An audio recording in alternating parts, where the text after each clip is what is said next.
The November wind cut through Chicago's south side like broken glass, carrying with it the smell of Lake Michigan and the promise of an early winter. Elena Martinez pulled her worn coat tighter as she wiped down the last booth at Rosie's diner, her reflection barely visible in the rain-streaked windows. Outside, the streetlights flickered against the darkness of 10 p.m., casting long shadows across the empty parking lot. "You heading out, honey?" called Rosie from behind the counter, her voice raspy from 40 years of cigarettes she'd finally quit last spring. The older woman was counting the register, her weathered hands moving with practiced efficiency through bills and coins. Elena glanced at the clock, a vintage Coca-Cola piece that had hung on that wall since before she was born. "Just finishing up the last section. I'll take out the trash before I lock up." Rosie looked up, concern creasing her already lined face. "You sure? It's dark out there in this neighborhood." "I've done it 100 times, Rosie. I'll be fine." Elena managed a tired smile. She appreciated the concern, but after 6 years working double shifts at this diner, the routine was as familiar as breathing. Besides, she needed every hour of work she could get. Rent was due in 3 days, and she was still $200 short. "All right, but you call me when you get home, understand?" Rosie grabbed her purse from under the counter. "I mean it, Elena. My phone stays on." "I will. Promise." Elena watched as Rosie headed for the front door, keys jangling in her hand. The older woman had been more than a boss over the years, more like the mother Elena had lost when she was 16. A car accident on the I-90, black ice, gone in an instant. That was 9 years ago, but some wounds never fully closed. The bell above the door chimed as Rosie left, and suddenly the diner felt cavernous. Elena stood in the middle of the checkered floor, surrounded by empty red vinyl booths and silent chrome fixtures. The old jukebox in the corner sat dark and quiet. During the day, this place buzzed with life. Factory workers grabbing breakfast, families sharing weekend pancakes, late-night truckers nursing endless coffee. But now, in these still moments after closing, Elena could hear everything. The hum of the refrigerators, the tick of the clock, the settling sounds of an old building breathing. She gathered the trash bags from behind the counter, one from the kitchen, heavy with food scraps and cooking waste, and one from the dining area, lighter but bulkier with paper and plastic. The back door groaned on its hinges as she pushed it open with her hip, stepping into the alley that ran behind the row of businesses on this street. The cold hit her immediately, stealing her breath. November in Chicago didn't mess around. Elena blinked against the wind, her eyes adjusting to the dimness. The alley was lit by a single security light mounted above the dumpster, its yellow glow creating more shadows than illumination. Graffiti covered the brick walls on both sides. Not the artistic kind, just tags and territorial markings that changed every few months. She'd walked this alley hundreds of times, but tonight something felt different. The air carried a tension she couldn't name, like the pressure before a thunderstorm. Elena shook her head, dismissing the feeling. She was just tired, that was all. 16-hour days did that to a person. The dumpster sat against the back wall, its green metal surface dented and scratched from years of use. Elena approached it, already reaching for the lid, when she heard it, a sound, soft, almost imperceptible, the rustle of paper, movement. She froze, her hand on the cold metal of the dumpster. Rats were common in Chicago alleys, but this sounded bigger. Her heart began to beat faster, adrenaline cutting through her exhaustion. "Hello?" Her voice came out smaller than she intended, swallowed quickly by the wind. The movement stopped. Elena stood perfectly still, every sense heightened. She should go back inside, lock the door, call someone. That's what any sensible person would do. But curiosity, or maybe stubbornness, kept her feet planted. She'd dealt with raccoons before, even a stray dog once. Whatever this was, she could handle it. She took a step closer to the dumpster, then another. The security light flickered, and in that brief moment of clarity, she saw him. A man. Not beside the dumpster, inside it. Elena gasped, stumbling backward, the trash bags falling from her hands. Her mind struggled to process what she was seeing. A grown man, wedged into the dumpster among the garbage, his hands clutching what looked like a half-eaten sandwich from today's lunch rush. His face was turned toward her, eyes wide with the same shock she felt. For a heartbeat, they both froze, predator and prey, though Elena couldn't tell which was which.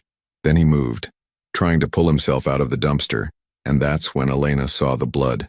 His white shirt, once expensive by the look of it, was torn and stained dark. His face bore cuts and bruises, swelling around his left eye. His hands shook as he gripped the edge of the dumpster, and when he tried to stand, his leg buckled beneath him. "Please." His voice was rough, desperate. "Please don't scream." Elena's breath came in short gasps. Every instinct screamed at her to run, to get back inside, to call the police. This man was clearly in trouble, and trouble wasn't something she could afford in her life. She had enough of her own problems without inheriting someone else's. But she didn't run. Maybe it was the way he said please, not as a threat, but as a genuine plea. Maybe it was the look in his eyes, dark brown and exhausted, that spoke of someone who'd been running for so long they'd forgotten what it felt like to stop. Maybe it was because she recognized that look. She'd seen it in her own mirror after her parents died, when she'd had nowhere to go and no one to turn to. "Are you—" she started, her voice trembling. "Do you need help?" He stared at her, seeming to weigh whether to answer. Blood dripped from a cut above his eyebrow, tracking down the side of his face. He was shivering, she realized, and not just from fear. The temperature had dropped into the 30s, and his jacket, what remained of it, offered little protection. "I need—" he started, then stopped, as if unsure what he actually needed. His eyes darted past her to the mouth of the alley, checking for threats. "I need to disappear." Elena should have walked away right then. Those words, "I need to disappear," they weren't the words of someone with simple problems. They were the words of someone running from something serious, something dangerous. "Who's after you?" she heard herself ask, surprising herself with the question. He laughed, a bitter sound without humor. "Everyone." He tried again to climb out of the dumpster, wincing with each movement. His right hand clutched his left side where his shirt was darkest with blood. Elena made a decision that would change everything. She stepped forward, extending her hand. "Here, let me help you." He looked at her hand like it was a foreign object, something he couldn't quite comprehend. "Why would you help me? You don't know me." "No," Elena agreed, her hand still extended. "But I know what it's like to be hungry and hurt with nowhere to go." Something shifted in his expression. Surprise, perhaps, or disbelief that anyone could look at him in this moment and offer kindness instead of judgment. Slowly, carefully, he reached out and took her hand. His grip was strong despite his condition, and together they managed to get him out of the dumpster. He stood unsteadily, favoring his right leg, and Elena could see the full extent of his injuries. Besides the obvious cuts and bruises on his face, his shirt was torn open, revealing more bruising across his ribs. His expensive-looking pants were ripped at the knee, and one of his shoes was missing entirely. He was tall, she realized, maybe 6'2", with dark hair that had probably been neat once but now hung disheveled across his forehead. Despite the blood and bruising, she could see he was youngish, early 30s at most, with the kind of features that spoke of someone who was usually in control, usually commanding respect. The contrast between what he must have been and what he was now, standing in an alley eating from garbage, was jarring. "When did you last eat?" Elena asked quietly. "Real food, I mean." He thought about it, his brow furrowing as if the effort of remembering was too much. 2 days? 3? I don't... He swayed slightly and Elena instinctively reached out to steady him. "Okay," she said, making another decision that would have made Rosie lecture her for hours. "Can you walk?" "I think so." "Why?" Elena glanced toward the back door of the diner, then back at him. The wind picked up again and she watched him shiver violently. Whatever this man had done, whatever he was running from, he was human. He was cold and hurt and hungry, and she had the power to do something about that. "Come in," she whispered, the words carrying more weight than their simplicity suggested. "Dinner's still warm." He stared at her, and for a moment, she thought he might refuse, might disappear back into the shadows and leave her standing there, hand extended into empty air. But then his shoulders sagged, the weight of whatever he'd been carrying finally too much. "You're serious," he said, not quite a question. "The door's right there. I can get you food, clean up those cuts. No strings attached." Elena paused, then added, "But if you're going to hurt me, please just say so now and save us both the trouble." That bitter laugh again. "Lady, I couldn't hurt a fly right now if I wanted to. I can barely stand. Then let's get you inside before you fall over." Supporting him proved more difficult than Elena expected. He was heavy, all muscle and bone, and clearly in more pain than he wanted to show. Each step seemed to cost him, his breath coming in short gasps that might have been from broken ribs. They made it to the back door, and Elena managed to get it open while keeping him upright. The warmth of the diner's interior hit them immediately, and Elena heard him make a sound, relief mixed with something like grief. How long had he been out in the cold? How long had he been running? She guided him to the nearest booth, helping him slide onto the red vinyl seat. In the diner's fluorescent lighting, his injuries looked even worse. The cut above his eyebrow definitely needed stitches, and the bruising on his face had started to purple in earnest. But it was his eyes that caught her attention, exhausted beyond measure but also alert, constantly scanning the room, the windows, the doors, the eyes of someone who'd learned the hard way that danger could come from anywhere. "Stay here," Elena said, moving behind the counter. "I'm going to lock the front door and close the blinds." He nodded, watching her with that same wariness. She quickly moved around the diner, locking the door, flipping the closed sign, pulling down the old Venetian blinds that Rosie kept threatening to replace. Within minutes, the diner became a sealed bubble, cut off from the outside world. Elena washed her hands at the kitchen sink, then pulled out ingredients from the refrigerator. The grill was still warm from the evening rush, and she set to work with the efficiency of someone who'd cooked thousands of meals in this space. Eggs, bacon, hash browns, toast. Simple, filling, warm. The kind of meal that could bring someone back from the edge. While the food cooked, she grabbed the first aid kit from under the counter, a well-stocked box that Rosie insisted on maintaining because you never know when someone's going to cut themselves on something. She carried it to the booth, setting it on the table. "I'm going to clean those cuts," she said, not asking permission. She dampened a clean towel with warm water and antiseptic, then gently reached toward his face. He flinched, an instinctive reaction, then forced himself still. Elena worked carefully, dabbing at the cut above his eyebrow. He winced, but didn't pull away. "This should have stitches," she said quietly. "Can't go to a hospital." "I figured." She applied butterfly bandages, doing her best to pull the edges of the cut together. "I'm Elena, by the way." He hesitated, and she could see him calculating whether to give a real name or a false one. "Marco," he finally said. "Is that your real name? Does it matter?" "I guess not." She moved to the other cuts on his face, working with gentle efficiency. "Are you going to tell me what happened? Would you believe me if I said I fell down the stairs?" "No." "Smart." He was quiet while she worked, his eyes following her movements. "Why are you doing this?" Elena paused, considering the question. Why was she doing this? She had no good answer, nothing that would make sense to an outsider. "When I was 17, she said slowly, "I lived in my car for 3 months. My parents had died. I had no other family, and the foster system wasn't going to take someone my age. I worked at a gas station during the day, slept in the car at night, and tried to save enough for a deposit on an apartment." She returned to cleaning his wounds, but continued talking. "One night it was winter, cold like tonight. My car wouldn't start. Dead battery. I was stuck in that parking lot with no heat, no money to fix it, nowhere to go. I thought," she swallowed hard at the memory, "I thought I might not make it through the night." Marco was watching her intently now, really looking at her for the first time. This guy came out of the gas station, older man, must have been in his 60s. He saw me sitting there, saw the situation, and he could have just walked away. But he didn't. He jumped my car, drove me to an all-night diner, bought me a hot meal, and gave me the phone number of someone who ran a boarding house for young people. Said no strings attached, just pass it forward someday. "Did you?" Marco asked quietly. "Pass it forward?" Elena looked at him, this broken man in her booth, and smiled slightly. "I'm trying to." The timer on the grill beeped, and she returned to the kitchen. The smell of cooking food filled the diner. Bacon sizzling, eggs frying, toast browning. Simple smells, but powerful. The smell of sustenance, of comfort, of home. She plated the food generously, this wasn't a time to be stingy, and brought it to the booth along with a large glass of water and a cup of coffee. Marco stared at the plate like it was a mirage that might disappear if he blinked. "Eat," Elena said simply, sliding into the booth across from him. He picked up the fork, his hand shaking slightly, and took a bite, then another, and then he was eating in earnest. Not frantically, but with the focused intensity of someone who'd forgotten what real food tasted like. Elena watched silently, sipping her own coffee, giving him space. When he'd finished more than half the plate, he slowed down, taking a long drink of water.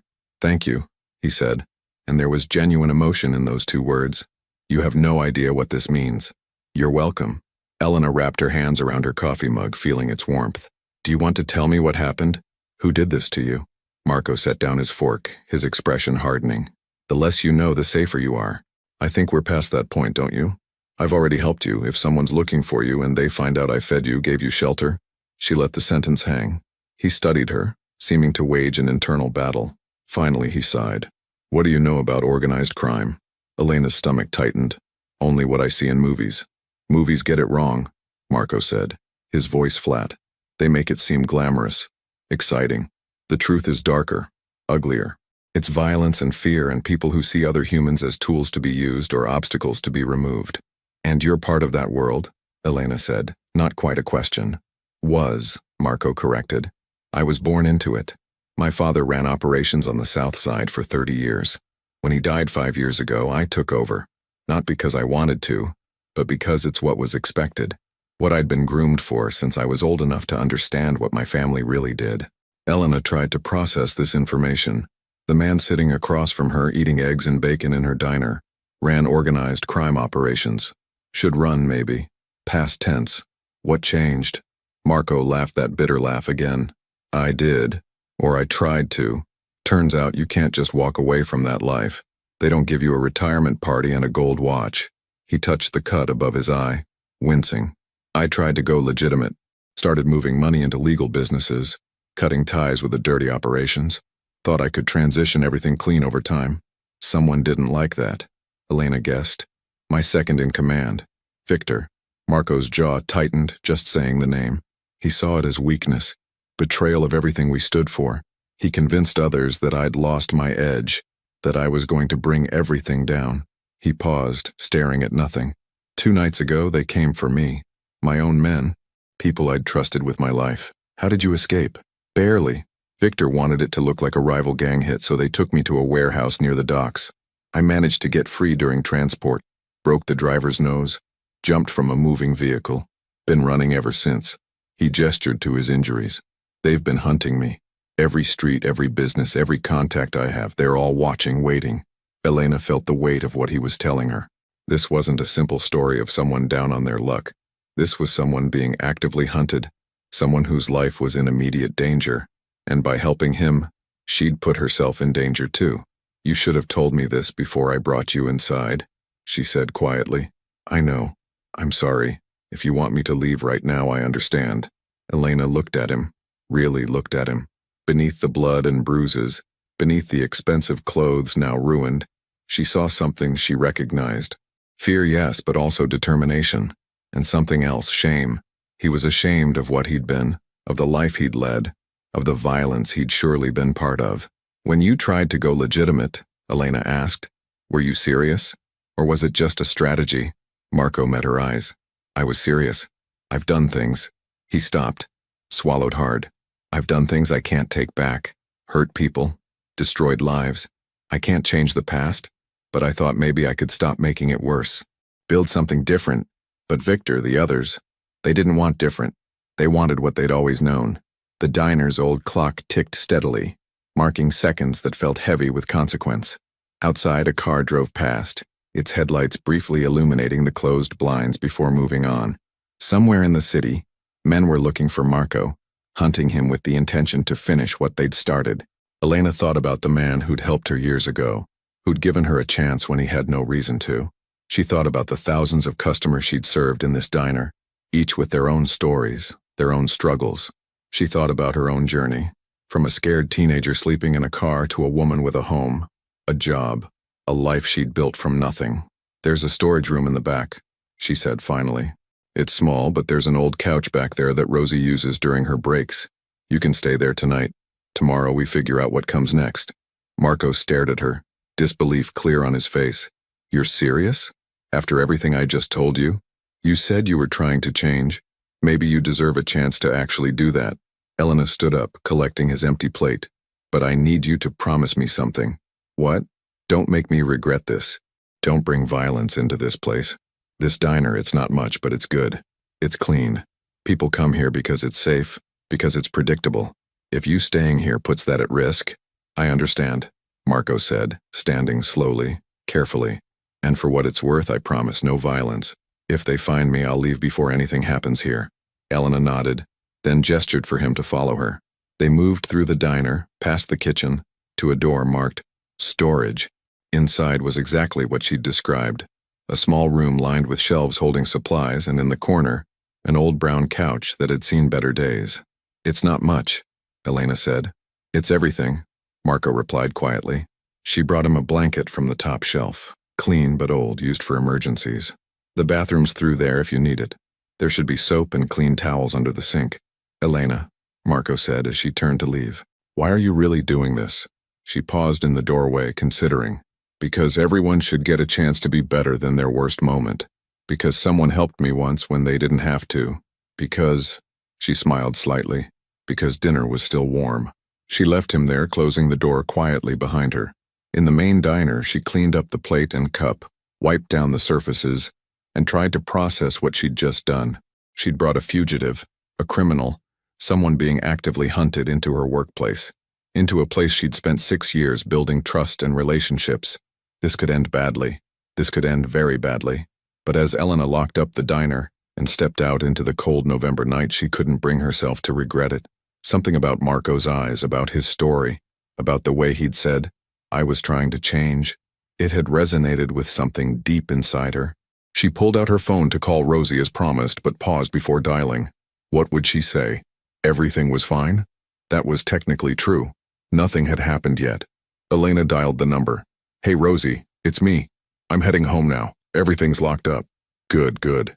You be careful walking to your car, honey." "I will. See you tomorrow." She ended the call and walked to her car, a 10-year-old Honda Civic that had seen better days but still ran.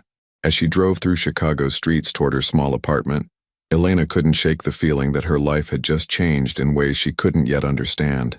In the diner's storage room, Marco lay on the couch, staring at the ceiling. The warmth, the food, the simple act of human kindness. It all felt surreal after days of running, hiding, surviving. He touched the bandages Elena had applied to his face, still slightly damp. He thought about Victor, about the betrayal, about the empire he'd been trying to dismantle. They would find him eventually. Men like Victor didn't give up, didn't forgive.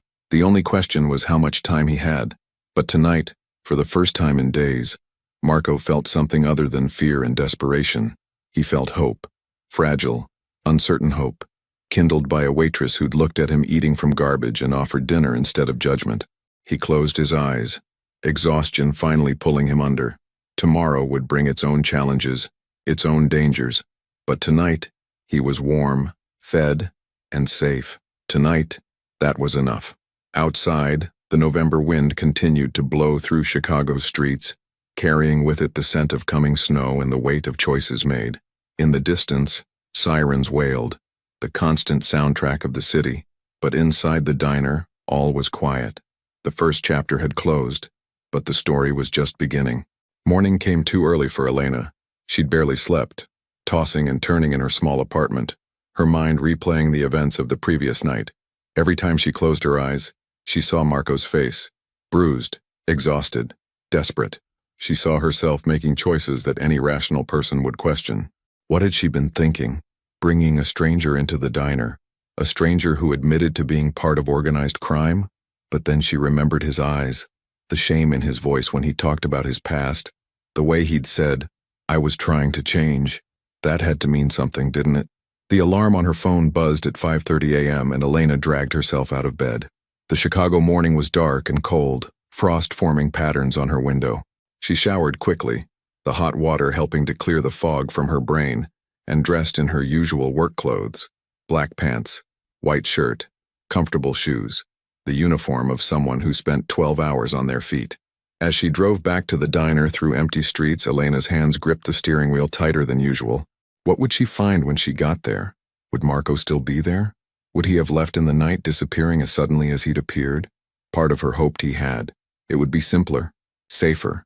But another part, the part that had offered him help in the first place, hoped he was still there.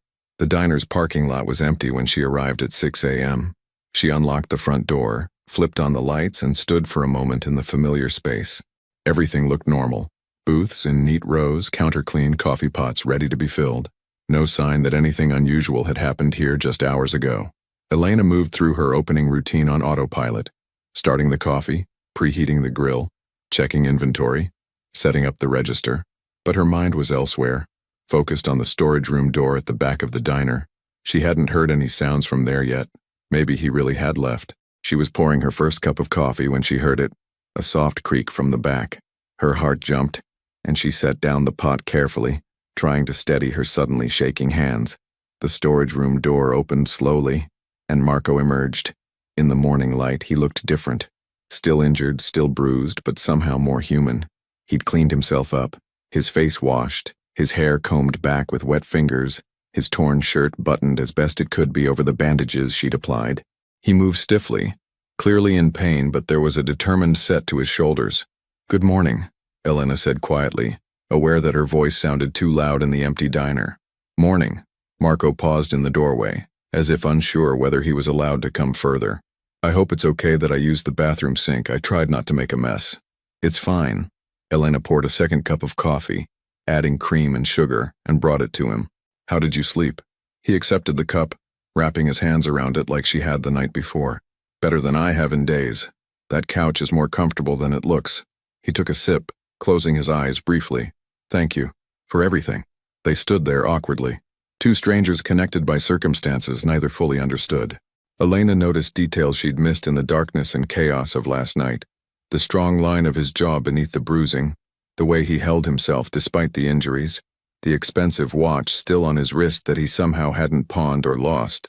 This was a man used to being in control, used to commanding respect, now reduced to accepting charity from a waitress. "I should go," Marco said finally, setting down the cup. "Before your boss arrives, before customers start coming. You've done more than enough, and the longer I stay, the more danger I put you in." "Wait," Elena heard herself say. "Have you eaten?" "Elena, it's a simple question. Have you eaten this morning?" He shook his head. "I'm not hungry." "That's not true. You're starving. I can see it." She moved toward the kitchen. "Sit down. Let me make you breakfast, and then we can talk about what happens next." Marco looked like he wanted to argue, but exhaustion and hunger won out. He carefully lowered himself into the nearest booth, the same one from last night, and watched as Elena worked. She fell into the familiar rhythm of cooking. Eggs, bacon, pancakes this time, hash browns. The diner would open in 30 minutes, and the first customers would start trickling in around 6:45. She had time, but not much. "Tell me about Victor," Elena said as she cooked, keeping her voice casual. "You're second in command. How long did you know him?" Marco was quiet for a moment. 15 years. He worked for my father first, came up through the ranks. When my father died and I took over, Victor was the logical choice to be my right hand. He knew the operations, knew the people, knew how everything worked. You trusted him. Completely. That was my mistake." Bitterness crept into Marco's voice. "I thought loyalty meant something in that world. I thought the years we'd worked together, the things we'd been through, counted for something. But I was wrong." Elena flipped the pancakes, watching them brown. "When did you realize he was going to betray you?" "Too late. I'd been making changes for about 6 months. Gradually, carefully. Selling off properties, cutting ties with certain operations, moving money into legitimate businesses.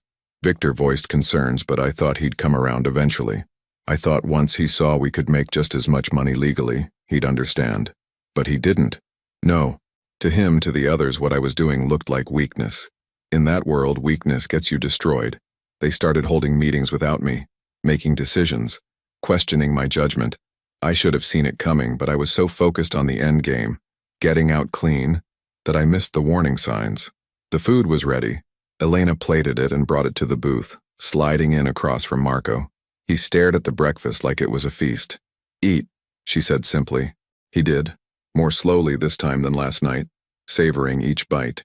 Elena sipped her coffee and watched the windows, watching the street outside gradually come to life. A delivery truck rumbled past. A jogger in bright workout gear ran by, breath visible in the cold air. Normal morning routines, oblivious to the drama unfolding inside this small diner. "Can I ask you something?" Marco said between bites. "Sure. Why aren't you more afraid?" Most people, they'd have called the police the moment they saw me. Or at least thrown me out, locked the doors, pretended they never saw anything. He set down his fork, looking at her with genuine curiosity. "But you brought me inside, fed me, let me sleep here. Why?" Elena considered the question. She'd been asking herself the same thing all night. "I told you about the man who helped me when I was living in my car. But I didn't tell you the whole story. I'm listening. After he gave me the phone number for the boarding house, I almost didn't call it. I was proud, stubborn. I'd survived 3 months on my own, and asking for help felt like admitting defeat. Elena wrapped her hands around her coffee mug, feeling the warmth seep into her palms. But it was getting colder, and I knew I wouldn't make it through another week. So I called. She paused, remembering that phone call, how her voice had shaken as she explained her situation to the woman who answered. The boarding house was run by this older couple, the Harrisons. They'd started it after their own daughter became homeless following a mental health crisis. They understood what it was like to fall through the cracks, to have nowhere to turn. They gave me a room, asked for minimal rent, and more importantly, they treated me like a person, not a charity case. That's where you stayed? For 2 years.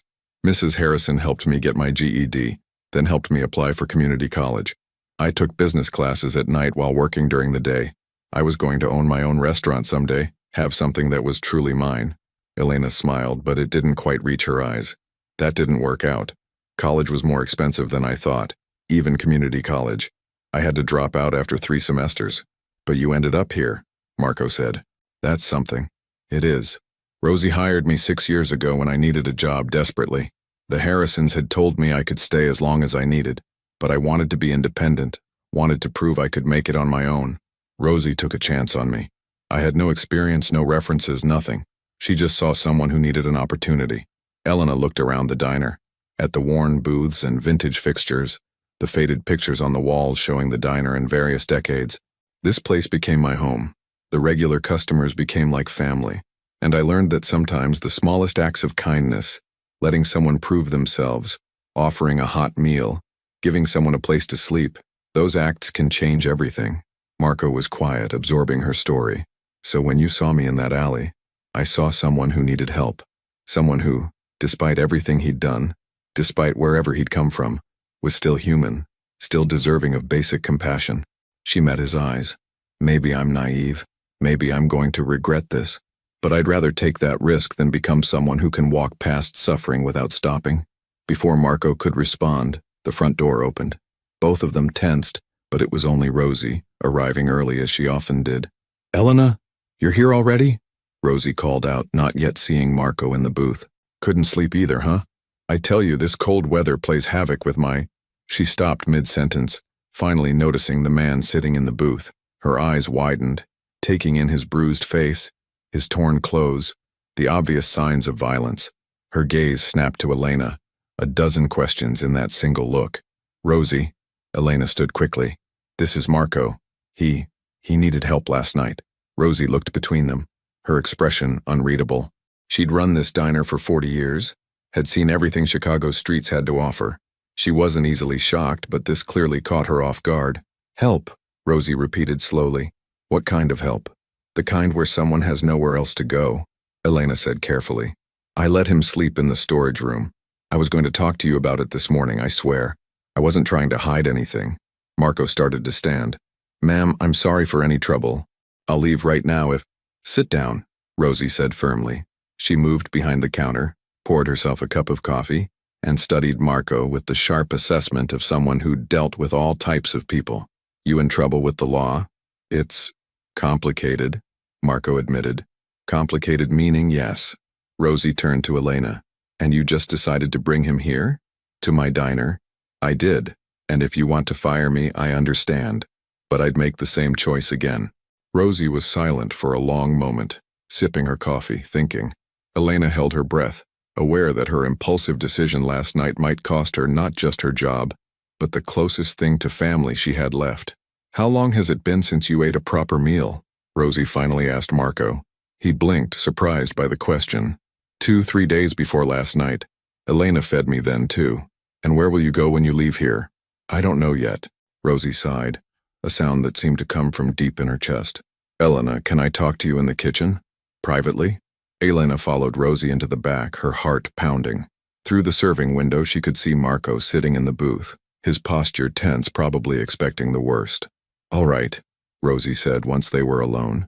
Tell me everything, and I mean everything. No sugarcoating, no protecting me from the truth. What did you get yourself into? Elena explained it all, finding Marco in the dumpster, bringing him inside, learning about his past, his attempts to go legitimate, the betrayal. She left nothing out, knowing that Rosie deserved the complete truth. When she finished, Rosie leaned against the counter, rubbing her temples. Lord, child, you really know how to complicate your life, don't you? I know it was stupid. I know I should have called the police or just walked away.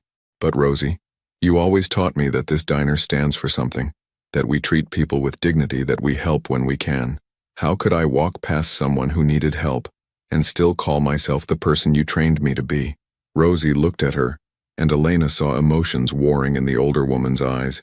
Concern, frustration, but also something like pride. You're right. I did teach you that, and I meant it. But Elena, this is different. This isn't giving a free meal to someone who's short on cash or letting someone warm up on a cold day. This man has dangerous people looking for him. I know. If they find him here, I know, Elena repeated. But what else could I have done? Rosie was quiet, then suddenly laughed. A short, sharp sound. You know what? You remind me of me at your age. Stubborn, idealistic, convinced I could save everyone. She shook her head. Fine. He can stay in the storage room for now, but only for a few days until he figures out his next move. And if anything seems off, if any dangerous-looking people start hanging around, he's gone. Understood? Relief flooded through Elena. Understood. Thank you, Rosie. Don't thank me yet. We might both regret this. Rosie headed back to the dining area, Elena following. Marco, she addressed him directly. You can stay for a few days, but you follow our rules. You stay in that storage room during business hours unless Elena says otherwise. You don't bring trouble to my door, and you help out. Cleaning, dishes, whatever needs doing. If you're going to be here, you're going to earn your keep. Marco stood, something like respect in his eyes. Yes, ma'am, thank you. I won't forget this. See that you don't. Rosie checked her watch. Elena, finish getting the place ready to open. Marco, you need to be out of sight in 10 minutes. We'll figure out the rest as we go. The morning rush started at 6:45, exactly as Elena predicted. The diner filled with the usual crowd, construction workers grabbing breakfast before their shift, nurses coming off the night shift at the hospital 3 blocks away, students from the community college stopping by before early classes. Elena moved through her routine with practiced ease, but her mind was partially elsewhere, aware of Marco hidden in the storage room. Around 8:30 a.m., during a brief lull between the breakfast and mid-morning crowds, Elena brought Marco another cup of coffee and a plate of leftover pancakes. She found him sitting on the couch, staring at his hands. You okay? She asked, setting down the food. I've been thinking, Marco said slowly, about what happens next. I can't stay here indefinitely. Victor's people, they're thorough. They'll check every business, every contact, every place I might go. Eventually, they'll come here. Then we make sure you're gone before they do. It's not that simple. He paused, seeming to struggle with something. There's evidence, documentation of everything Victor's done, everything the organization has done. I kept records, insurance in case things went wrong. I need to get to it. Where is it? A safety deposit box at a bank downtown. But I can't just walk in there. Victor will have people watching, waiting for me to make exactly that kind of move. Elena sat down on the couch beside him thinking, what if someone else got it for you? Someone he wouldn't expect? You mean you? Marco shook his head. Absolutely not. I won't put you in more danger than I already have. I'm already in danger, aren't I? You said yourself that if Victor finds out someone helped you, they're in trouble too. So either I'm at risk or I'm not. You can't have it both ways. Elena, listen to me. You need that evidence if you're going to have any chance of fixing this, right? Of proving what Victor did, maybe even going to the authorities? Yes, but then let me help. I'm just a waitress. No one would suspect me of being connected to you. I could go to the bank during my lunch break, get whatever's in that box and bring it back here. Simple. Marco looked at her like she'd suggested they rob the bank instead. It's not simple. There are procedures, security measures. You can't just access someone else's safety deposit box. What if you authorized me? Isn't there paperwork for that? He was quiet, considering. There is. I'd need to call the bank, add you as an authorized party. But Elena, if something goes wrong, if Victor's people are watching and they see you, then I'll handle it. I've been taking care of myself for a long time, Marco. I'm not helpless. She could see him wrestling with the decision, weighing risks against necessity. Finally, he nodded. Okay, but we do this carefully. I'll call the bank when they open, set everything up. You go during the busiest time of day when there are lots of people around. Safety in numbers. And if anything feels wrong, you walk away. You don't try to be a hero. Deal. They spent the next hour planning. Marco explained exactly what was in the safety deposit box. A USB drive containing financial records, communications, evidence of illegal activities. Everything he'd collected over the years, not quite knowing why, but some instinct telling him he might need it someday.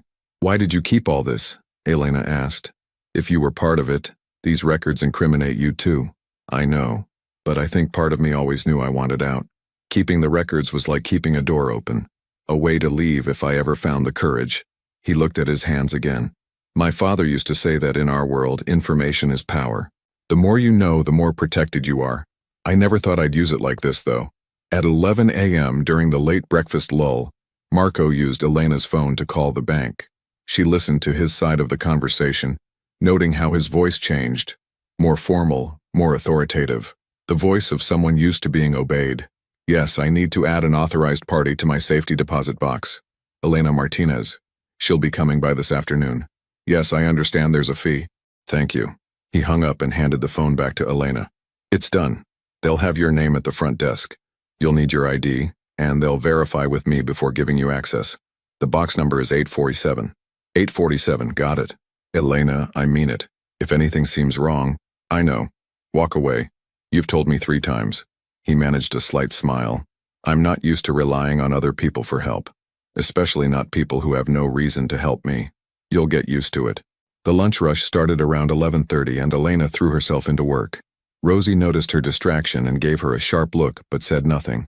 The diner filled with office workers from nearby buildings, delivery drivers, and the usual collection of regulars who came for Rosie's famous meatloaf. At 1 p.m. during the post-lunch lull, Elena told Rosie she needed to run an errand. Rosie's eyes narrowed, but she nodded. Be careful. I will.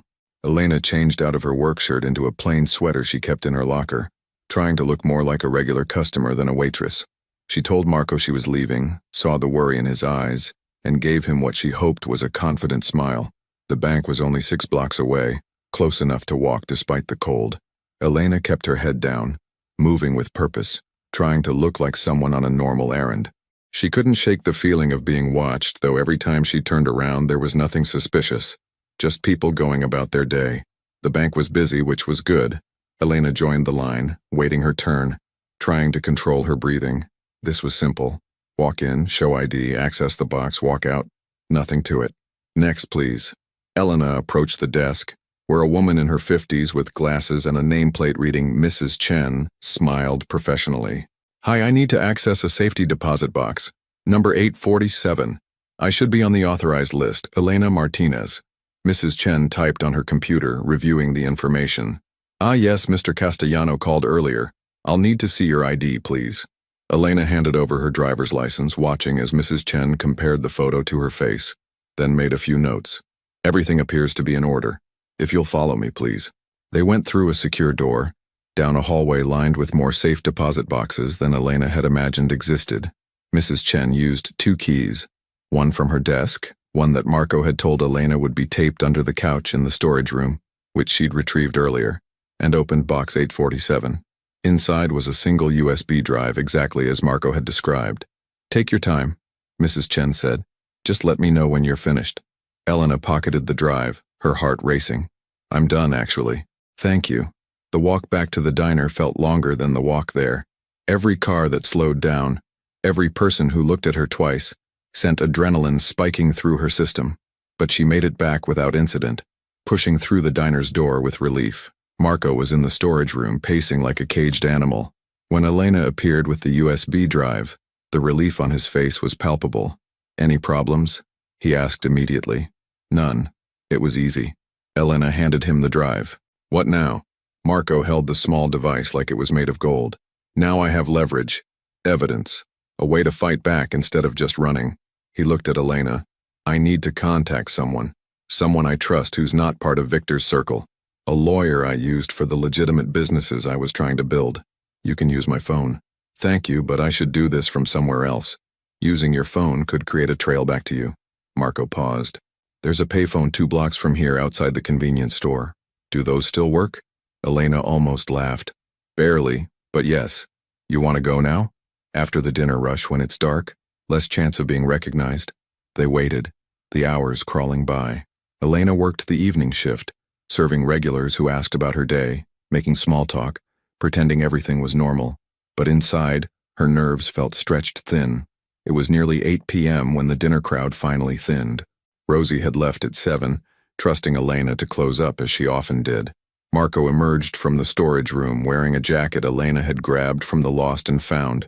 Not a perfect fit, but better than his torn clothes. Ready? Elena asked. As I'll ever be.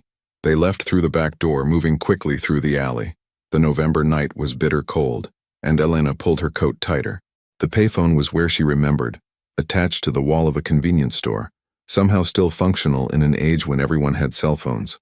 Marco picked up the receiver, fed coins into the slot, and dialed a number he apparently had memorized. Elena stood nearby, trying to look casual while keeping watch. Robert, it's Marco Castellano. Yes, I know you've heard things. Listen, I need your help. I have evidence, documentation of everything Victor's done. I know it's dangerous, but Robert, please, you're the only person I can trust with this.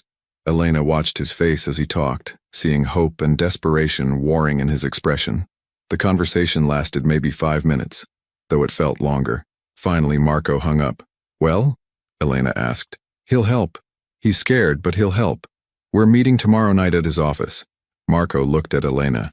He suggested I go to the FBI, turn myself in along with the evidence, offer to testify in exchange for protection and a reduced sentence. That sounds like a good plan. It means admitting to everything I've done, facing consequences for all of it. Isn't that what you wanted? A chance to make things right? Marco was quiet, then nodded slowly. Yes. Yes, it is. It's just, once I do this, there's no going back. My old life, such as it was, is over. Maybe that's not a bad thing. They walked back to the diner in silence, each lost in their own thoughts.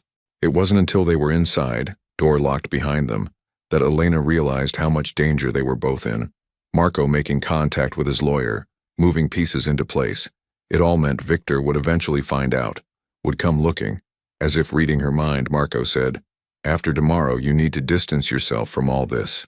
Tell people I threatened you, forced you to help, whatever you need to say to stay safe. I'm not going to lie about helping you. Elena, when this comes out, and it will, Victor's people will be looking for anyone connected to me, anyone who helped me. I won't let you become a target. Then we'll be careful. But I'm not abandoning you now, Marco. You're going to need someone in your corner when you walk into that FBI office. He looked at her with an expression she couldn't quite read. Gratitude mixed with something deeper, something that made her heart beat faster. Why? He asked quietly. Why do you care so much about what happens to me? Elena thought about her answer. Really thought about it. Because I think people deserve second chances. Because I think you're genuinely trying to change. And because, she paused, searching for the right words. Because sometimes you meet someone and you just know you're supposed to help them. I can't explain it better than that. Even if it puts you in danger? Even then. They stood in the empty diner, the only light coming from the security lamp in the corner. Outside, Chicago continued its endless rhythm. Cars passing, sirens in the distance, life moving forward. But inside this small space, time felt suspended, crystallized in this moment of connection between two people from completely different worlds. I should let you go home, Marco said finally. You've been on your feet all day.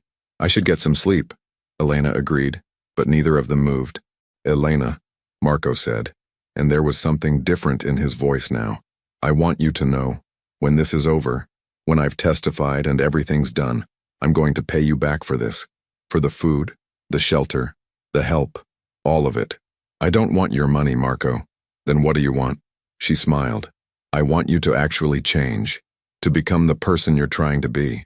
That would be payment enough. He shook his head slowly, something like wonder in his eyes. You're remarkable, you know that? I'm really not. I'm just someone trying to do the right thing. That's exactly what makes you remarkable. Elena felt heat rise to her cheeks and broke eye contact. I should really go. Tomorrow's going to be a long day. Yeah, get some rest. She gathered her things, double-checked that the doors were locked, and left Marco in the storage room. As she drove home through the dark streets, Elena couldn't shake the feeling that everything was about to change. Tomorrow, Marco would meet with his lawyer. Soon after, he'd go to the authorities. And then what? She couldn't think that far ahead. For now, she'd helped someone who needed it. Whatever came next, they'd face it together. In the storage room, Marco lay on the couch, the USB drive clutched in his hand. He thought about Elena, about her kindness, her courage, her unwavering belief that people could change. He thought about the life he'd lived, the choices he'd made, the harm he'd caused. Tomorrow, he would begin the process of making it right, of facing consequences and accepting responsibility. It wouldn't erase the past, but it might create the possibility of a different future. For the first time in years, Marco felt something he'd almost forgotten: hope. Outside, the Chicago night pressed against the windows, cold and indifferent. Somewhere in the city, Victor was planning, searching, hunting. The danger was real and growing closer. But tonight, in this small diner on the south side, two unlikely allies had forged a bond that would be tested in ways neither could imagine. The second chapter had closed, but the story was far from over. Tomorrow would bring new challenges, new risks, and decisions that would reshape both their lives forever. The next morning started with tension. Elena arrived at the diner to find Marco already awake, nervous energy radiating from him. Tonight was the meeting with his lawyer, his chance at redemption. "You okay?" Elena asked, pouring coffee. "Just anxious. This could change everything." The breakfast rush proceeded normally until 9 a.m., when two men in dark suits entered. Elena's stomach dropped. They didn't look like regular customers. Too alert, too focused. They sat at the counter ordering coffee they barely touched while their eyes scanned everything. One of them pulled out a photo. "Excuse me, miss. Have you seen this man?" Elena's heart pounded as she looked at Marco's picture. She forced herself to stay calm, shaking her head. "No, sorry. Lots of people come through here, though." The men exchanged glances. "If you do see him, call this number. There's a reward." They left a card and departed. Through the window, Elena watched them check the alley, the same alley where she'd found Marco. The afternoon sun cast long shadows across the diner as Elena cleaned tables with mechanical precision. Her hands moved automatically. Wipe, spray, wipe again. But her mind was miles away, replaying the morning's encounter with Victor's men over and over like a movie stuck on repeat. They knew. Maybe they didn't know Marco was here specifically, but they were close. Too close. The way those men had studied the diner, the alley, the surrounding buildings, they were narrowing their search, eliminating possibilities one by one.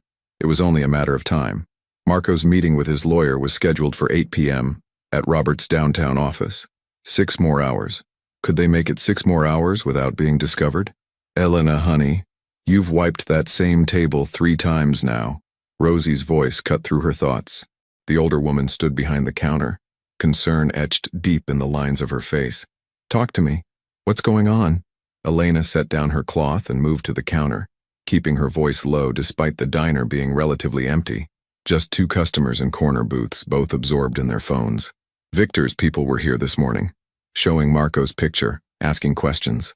Rosie's expression hardened. "What did you tell them?" "That I hadn't seen him. They believed me, I think." "But Rosie, they're searching systematically. They'll be back or they'll send others. And if they find him here, then we make sure he's gone before that happens." Rosie pulled out her phone, checking the time.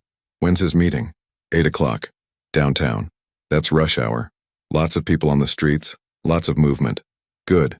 Rosie drummed her fingers on the counter, thinking. "My nephew, Tommy. He drives for a rideshare company. He owes me a favor.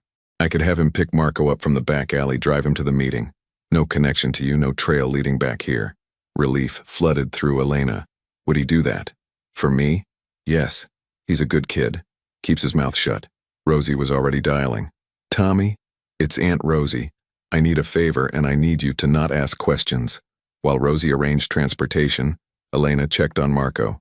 She found him in the storage room, pacing like he had been all day. The USB drive sat on the small table, next to a notepad where he'd been writing, preparing what to say maybe, or documenting last-minute details he'd remembered. "There's a development," Elena said, and explained about Rosie's nephew. Marco listened, then nodded slowly. "That's smart. Better than walking out the front door or calling a cab that could be traced." He paused, studying her face. "You look worried." "I am worried. Those men this morning. Marco, they're not going to give up. Even after you testify, even after Victor's arrested, there will be others. People who feel betrayed, who want revenge. I know. He moved to the small window, peering through the gap in the curtain at the alley outside.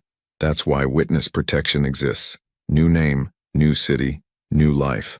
I'll disappear. The words hit Elena harder than she expected. Of course he would disappear. That was the point. The only way he'd be safe. But somehow, in the chaos of the last 2 days, she hadn't fully processed what that meant. Marco would walk out of her life as suddenly as he'd entered it, and she'd never see him again. That's good, she managed to say. That you'll be safe. He turned from the window and something in his expression suggested he understood what she wasn't saying. Elena, these past 2 days, I know it's been complicated and dangerous, but you've given me something I didn't think I'd ever have again. What's that? Hope. A reason to believe that change is actually possible. That I'm not defined forever by the worst things I've done. Marco crossed the small room, standing close enough that she could see the fading bruises on his face, the cuts that were starting to heal. I won't forget that. I won't forget you. You don't have to. Yes, I do. Because when I'm in witness protection, starting over somewhere new, I'm going to remember that someone believed I was worth saving. That's going to matter on the hard days. Elena felt tears prick her eyes and blinked them back. This wasn't the time for emotion. They still had hours to get through, and she needed to stay focused. We should go over the plan again. Make sure we haven't missed anything. They spent the next hour reviewing every detail. Tommy would arrive at 7:30, pulling into the alley behind the diner. Marco would leave through the back door, get in the car, and Tommy would drive him to Robert's office building downtown. Robert would be waiting, along with a federal agent he'd already contacted, someone he trusted, someone who specialized in organized crime cases. Marco would hand over the USB drive, make his statement, and formally request witness protection in exchange for his testimony against Victor and the entire organization. If everything went according to plan, he'd be in federal custody by 9 p.m., safe from Victor's reach. What if something goes wrong? Elena asked. What if Victor's people are watching the lawyer's office? Robert's smart. He'll have thought of that. And once I'm with federal agents, even Victor won't risk an attack. It would bring too much attention, too much heat. Marco tried to sound confident, but Elena heard the uncertainty underneath. The dinner rush started at 5:30 and Elena forced herself to work normally. Smile at customers, take orders, deliver food, make small talk. Every time the door opened, her heart jumped. Every unfamiliar face made her pulse quicken. But the evening progressed without incident. Just regular people eating regular meals, unaware of the drama unfolding in the storage room. At 7 p.m., Rosie sent Elena on an early break. Go. Talk to him. You both need this. Elena found Marco dressed in clean clothes, a pair of jeans and a button-down shirt from the Lost, and found that actually fit reasonably well. He'd shaved using a disposable razor from the first aid kit, and without the bruises and blood and exhaustion, Elena could see him clearly for the first time. This was who he might have been in another life. Someone successful, confident, normal. You clean up well, she said with a small smile. I borrowed these. I'll replace everything, I promise. Don't worry about it. Elena sat on the couch and Marco joined her. They sat in comfortable silence for a moment, listening to the muffled sounds of the diner beyond the door, dishes clattering, conversations humming, Rosie calling out an order to the kitchen. I've been thinking about what comes after, Marco said quietly. After the testimony, after witness protection places me somewhere new, I'll need to find work, build a life. I was thinking maybe something simple, construction, warehouse work, something with my hands, something honest. You'd be good at that. You've got a strong work ethic. I saw how you cleaned up after yourself, tried to help despite your injuries. I want to be the kind of person who contributes something positive, who helps instead of harms. He looked at his hands, hands that had done things he regretted, hands that were now trying to build something different. Do you think that's possible? Real redemption? Elena thought about her own journey, from a scared teenager living in a car to a woman with a job, a home, a life. I think redemption is possible if you're willing to do the work. It won't be easy, and it won't erase the past. But yes, I think people can change. Even people like me. Especially people like you. Because you're trying. That matters. The alarm on Elena's phone buzzed. 7:25 p.m. 5 minutes until Tommy arrived. Her stomach clenched with nerves and something else she didn't want to name. It's almost time, she said unnecessarily. Marco stood, gathering the few items he'd accumulated. The USB drive, the notepad, a jacket. He looked around the small storage room that had been his sanctuary for 2 days. I'll never forget this place. This diner. You. Marco. A sharp knock on the back door cut her off. 3 quick raps. A pause. Then 2 more. The signal Rosie had arranged with Tommy. That's him, Elena said, her voice catching slightly. They moved through the diner's kitchen to the back door. Elena checked the peephole, confirmed it was Tommy, a young man in his 20s with Rosie's same kind eyes, then unlocked the door. Hey, Aunt Rosie said you needed a ride? Tommy kept his voice casual, playing his role perfectly. Where we headed? Downtown. I'll give you the address. Marco turned to Elena, and for a moment they just looked at each other. So much had happened in such a short time. 2 days that had changed both their lives fundamentally. Thank you, Marco said simply, for everything. Be safe, Elena replied. And Marco, keep your promise. Become the person you want to be. I will. He stepped out into the alley and Tommy led him to a gray sedan parked nearby. Elena watched from the doorway as they got in, as the car started, as the taillights disappeared around the corner. Just like that, he was gone. She locked the door and leaned against it, suddenly exhausted. The adrenaline that had kept her going for 2 days drained away all at once, leaving her shaky and hollow. Elena? Rosie appeared in the kitchen doorway. He's gone? Yeah, he's gone. Rosie crossed the room and pulled Elena into a hug, firm and warm and grounding. You did a good thing, honey. A scary, complicated, possibly foolish thing, but a good thing. Elena laughed, though it came out more like a sob. I hope so.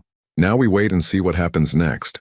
What happened next came faster than either of them expected. At 8:45 p.m., as Elena was wiping down tables and preparing to close, 2 police cars pulled up outside the diner. Elena's heart stopped. Had something gone wrong? Had Victor's people intercepted Marco before he reached safety? But when the officers entered, their demeanor was professional, not aggressive. The lead officer, a woman in her 40s with sharp eyes and a badge that read Detective Morrison, approached the counter. Good evening. I'm looking for Elena Martinez. That's me. Elena's voice came out steadier than she felt. I need to ask you some questions about Marco Castellano. We have reason to believe you may have had contact with him in the last 48 hours. Elena glanced at Rosie, who gave a small nod of encouragement. Am I under arrest? Not at this time, but we do need your statement. Would you be willing to come to the station voluntarily? The word voluntarily hung in the air, carrying the implication that if Elena refused, it might not remain voluntary for long. Okay, let me get my things. I'm coming too, Rosie said firmly. She's not going anywhere without me. Detective Morrison seemed to consider objecting, then nodded. Fine, follow us, please. The drive to the police station felt surreal. Elena sat in the back of the squad car, not handcuffed, not under arrest, but definitely not free to leave, and watched Chicago's streets pass by. What would she tell them? The truth? Lies to protect herself? Some combination of both? At the station, they were taken to a small interview room, industrial gray walls, fluorescent lighting, a table with chairs on either side. Detective Morrison sat across from Elena while Rosie stood near the door, her presence a silent support. Ms. Martinez, I'm going to be direct with you. Marco Castellano is currently in federal custody, providing testimony about organized crime activities. He's confirmed that you provided him with shelter and assistance over the past 2 days. Is that accurate? So Marco had told them. Elena felt relief. At least he'd made it safely to the authorities. Yes, that's accurate. Can you explain how you came to be involved with Mr. Castellano? Elena took a breath and told the story, finding Marco in the alley, bringing him inside, learning about his situation, helping him retrieve the evidence he needed. She left nothing out, understanding that honesty was her best protection now. Detective Morrison listened without interrupting, taking notes occasionally. When Elena finished, the detective set down her pen and studied her for a long moment. Ms. Martinez, do you understand that harboring a fugitive is a crime? He wasn't a fugitive. No warrants had been issued for his arrest. No, but he was involved in criminal activities, and people were actively searching for him to cause him harm. You could have been charged as an accessory. Could have been? Elena caught the past tense. Detective Morrison's expression softened slightly. Mr. Castellano was very clear in his statement that you had no knowledge of his criminal activities when you first helped him, and that you acted purely out of compassion. The federal agent handling his case believes your testimony will be valuable, but they're not interested in prosecuting someone who helped facilitate his cooperation with authorities. Relief washed over Elena so intensely that she felt dizzy. So I'm not in trouble? You're not in trouble. However, I need to warn you. Victor Morozov and his associates are still at large. They will eventually learn that Mr. Castellano had help, and they may come looking for information about who helped him. You need to be careful. For how long? Until we can arrest Morozov and dismantle his organization. Could be weeks, could be months. In the meantime, we'll have patrol cars increase their presence near your home and workplace. If you notice anything suspicious, anyone following you, strange phone calls, unfamiliar people asking questions, you contact us immediately. Detective Morrison slid a card across the table. My direct number. Call any time, day or night. Elena took the card, the reality of her situation settling over her like a weight. This wasn't over. Not really. Marco might be safe in federal protection, but she was still here, still exposed, still a potential target. Can I ask you something? Elena said. Is Marco okay? Will he be safe? He's in the best hands possible. Witness protection is very effective when people follow the rules. He'll have a new identity, a new location, a chance to start over. Detective Morrison stood. You're free to go, Ms. Martinez. Thank you for your cooperation. Rosie drove Elena home, both of them quiet, processing everything that had happened. When they pulled up outside Elena's apartment building, Rosie turned to her. You going to be okay tonight? You can stay at my place if you don't want to be alone. I'll be okay. I just need to sleep for about 12 hours straight. Call me if you need anything. And Elena, I'm proud of you. What you did was risky and probably crazy, but it was also brave. Not everyone would have helped like you did. Elena hugged her, grateful beyond words for this woman who'd become family. Thank you, Rosie, for everything. Inside her apartment, Elena locked the door, checked all the windows, and finally allowed herself to collapse on her couch. The adrenaline was completely gone now, replaced by bone-deep exhaustion. She should eat something, shower, do all the normal evening routines. Instead, she pulled a blanket over herself and stared at the ceiling, thinking about Marco somewhere in federal custody, probably being interviewed, documented, processed into a system that would erase his old identity and create a new one. Would he think about her? About the diner? About the kindness that had been shown when he'd hit his lowest point? She hoped so. She hoped he'd carry that forward, use it as fuel for the new life he was trying to build. Elena's phone buzzed. A text from an unknown number. This is Robert Chen, Marco's attorney. He asked me to tell you that he's safe and grateful. The process is going well. He also wanted you to know that he meant what he said. He won't forget. Elena read the message 3 times, then saved the number before responding. Thank you for letting me know. Please tell him good luck. She set the phone aside and closed her eyes. Tomorrow she'd return to the diner and try to resume her normal life. But nothing would be truly normal again. She'd crossed a line, taken a risk, and in doing so, had discovered something about herself, that she was capable of more courage than she'd known, more compassion than was probably wise. Sleep came eventually, deep and dreamless. 6 months later, spring arrived in Chicago with tentative warmth and the promise of renewal. The diner's windows were open, letting in fresh air and the sounds of the city coming back to life after a long winter. Elena moved through the breakfast rush with practiced ease, her rhythm so familiar now that she could almost do it in her sleep. The diner had become busier over the past months. Somehow word had gotten around that this was a place where people were treated with dignity, where compassion mattered more than profit. Rosie joked that they needed to hire another waitress, but Elena could tell she was pleased. The events of November had faded somewhat, though not entirely. Victor Morozov had been arrested in January, along with 8 other high-ranking members of his organization. The news had covered the story extensively, how an insider had turned against the crime syndicate, providing evidence that led to multiple convictions. Marco's name had been mentioned, though details about his cooperation and whereabouts were kept confidential. Elena had been interviewed twice more by investigators, but after Victor's arrest, the attention had died down. The increased police patrols near the diner had gradually decreased until life returned to something approaching normal, but Elena hadn't forgotten. She thought about Marco often, especially on cold nights when she took out the trash and remembered finding him in that alley. She wondered where he was now, what name he used, what kind of work he'd found. She hoped he was happy, or at least content. She hoped he was becoming the person he'd wanted to be. At 10 a.m. during the mid-morning lull, the mailman delivered the diner's usual stack of bills and advertisements. Elena sorted through them absently, while Rosie prepared lunch specials in the kitchen. Then she saw it, a postcard. The front showed a generic landscape, mountains and forest, no identifying features. Elena flipped it over and her breath caught. The message was brief, written in handwriting she recognized despite having only seen it once on that notepad in the storage room. Dinner's still warm. Working construction now. Building things instead of breaking them. You were right. Change is possible. Thank you for seeing the person, not the past. M. No return address. No location marker. Nothing that could trace back to wherever he was. But it was enough. It was more than enough.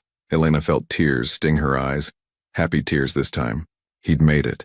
He was building a new life, keeping his promise, becoming someone different. What's that? Rosie asked, emerging from the kitchen. A postcard. From a friend. Elena smiled, reading the message again. He's doing well. Rosie looked at the postcard, understanding immediately. Good. That's real good. She squeezed Elena's shoulder. You did that, honey. You gave him a chance when no one else would. He did the hard part. I just offered dinner. Sometimes that's all someone needs. A hot meal and someone who believes in them. Elena pinned the postcard to the bulletin board behind the counter, among photos of regular customers, newspaper clippings about the diner's anniversary, Rosie's grandchildren's artwork. It fit there perfectly. Another piece of the diner's story, another life that had been touched by this place. The door chimed and a young man entered, early 20s, wearing worn clothes with the haunted look of someone who'd been sleeping rough. He approached the counter hesitantly. Excuse me, he said quietly.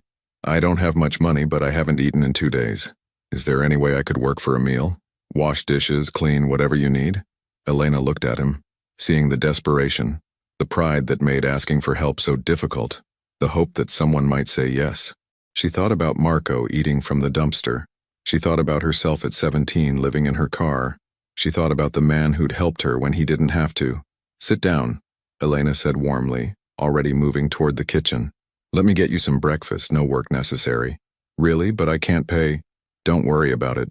Everyone deserves a warm meal. The young man's eyes filled with gratitude as he slid into a booth. Elena prepared eggs, bacon, hash browns, toast. The same meal she'd made for Marco that first night. As she cooked, she felt the rightness of this moment, this continuation of a cycle that stretched back through her own life and forward into an unknown future. Rosie came up beside her, watching the young man through the serving window. Here we go again, she said, but she was smiling. Here we go again, Elena agreed. She brought the plate to the booth, set it down in front of the young man, and watched as he stared at the food like it was a miracle. Take your time. Eat as much as you want. Thank you, he whispered. You don't know what this means. I think I do. As Elena returned to the counter, she glanced at the postcard on the bulletin board. Marco had said that remembering someone believed he was worth saving would matter on hard days. Elena understood that now in a deeper way. It wasn't just about helping someone in the moment. It was about creating ripples, about passing forward the kindness that had been shown to you, about building a world where compassion mattered more than judgment. The morning sunshine streamed through the diner's windows, illuminating dust motes that danced in the air. Outside, Chicago continued its endless rhythm. People rushing to work, buses running their routes, construction crews building and rebuilding. Life moving forward, one day at a time. Inside the diner, a young man ate a warm meal and felt hope for the first time in days. A waitress cleaned tables and thought about redemption and second chances. An older woman cooked in the kitchen and smiled at the goodness still possible in the world. And somewhere in a city far away, a man who used to be Marco Castellano worked a construction site, building things with honest labor, carrying with him the memory of a cold November night when someone had whispered, "Come in, dinner's still warm." The story that had begun with an act of compassion in an alley had transformed into something larger, a reminder that everyone deserves a chance to be better than their worst moment, that kindness creates ripples that extend far beyond what we can see, and that sometimes the most radical thing we can do is look at someone who's fallen and offer them a hand up instead of judgment. Elena wiped down the counter, served coffee to arriving customers, and felt at peace. She didn't know what the future held, but she knew this. She would continue to do what she could, help who she could, and believe in the possibility of change, because dinner was still warm, and it always would be.